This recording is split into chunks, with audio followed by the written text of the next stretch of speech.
So I had a friend ask me about this linkage adapter that I made.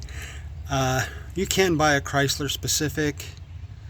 They're not always sitting at your AutoZone or your O'Reilly's or Napa or whatever, Edelbrock. So you end up having to make something. But the easiest thing, if you have enough adjustability, and my throttle linkage mount had been modified by my father some years ago for a Holly, so I was going to have to adjust it or add length to it anyhow.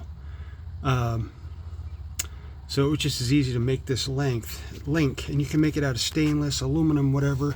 I happen to have this flat bar from other linkage projects. See, that's got a hole in it even.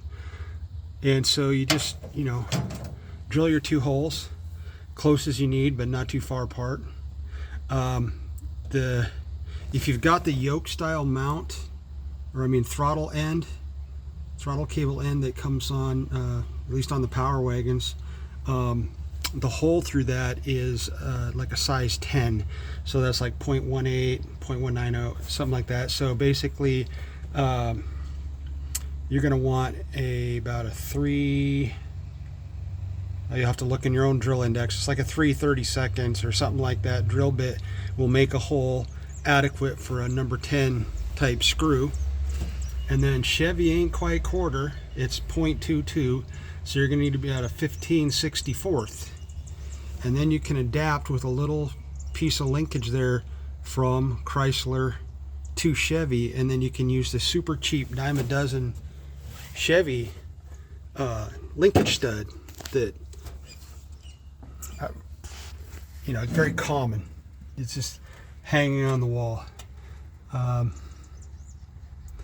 only other little mod that's there is I did have to, that bolt head on that number 10 had to be smoothed off a little bit, profiled down about as thin as the Chevy linkage stud, so that you weren't going to rub on the carburetor.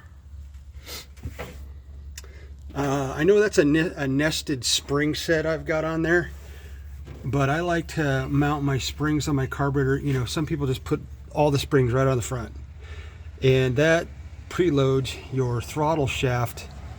Yeah, you do have some tension when you're pulling back, but when it's at rest, you've got a lot of preload on that shaft, which is going to cause it to prematurely wear. It depends how much you drive. But if you mount one forward, one rear, you've got, and there's similar tension, you're basically keeping it in a static state and then just applying your throttle forces, so you're not actually side loading your throttle shaft as much. You are downloading it, because these both obviously go down at an angle, but you're just not side loading it by sticking them all out front, if you have the ability to do that. That's just how I like to set mine up.